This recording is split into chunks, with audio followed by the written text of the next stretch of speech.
আসসালামু আলাইকুম। আশা করি সবাই ভালো আছেন। সিকে পিডিএস এর পক্ষ থেকে আপনাদেরকে জানাই আন্তরিক শুভেচ্ছা এবং অভিনন্দন।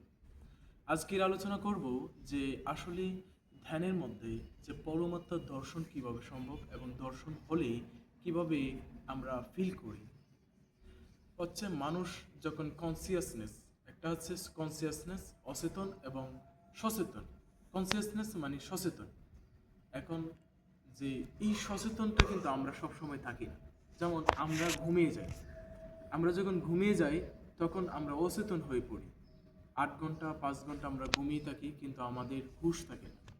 আর ধ্যান মূলত হচ্ছে চোখ বন্ধ করে স্থির হয়ে নাড়াচাড়া না করে নিজের মাইন্ডকে সচেতন করে দেখা, নিজেকে ফিল করা, নিজের ভিতরের ইন্দ্রিয়গুলোকে ফিল করা, নিজের প্রশম থেকে শুরু করে সমস্ত শরীরের অঙ্গ প্রত্যঙ্গকে অনুভব করা।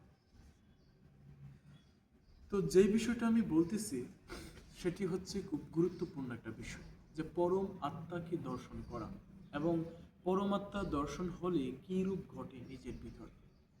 একজন মানুষ যখন পরম সত্তাকে দর্শন করে বা স্রষ্টাকে প্রত্যক্ষণ করে বা দেখে, তখন এইরকম অস্তিত্ব ফিল হয় যে সব কিছুর মধ্যে স্রষ্টা বিরাজ করে। যেমন পাতা থেকে শুরু করে, গাছের পাতা থেকে শুরু করে সকল জায়গায়, পাহাড় পর্বত নদী নালা সব কিছুতে যেই স্রষ্টা বিরাজ করেন, সেটাকে পরম স্রষ্টার চক্ষু দিয়েই একজন সঠিক ধ্যানওয়ালা প্রেমী প্রত্যক্ষণ বা দর্শন করতে পারে।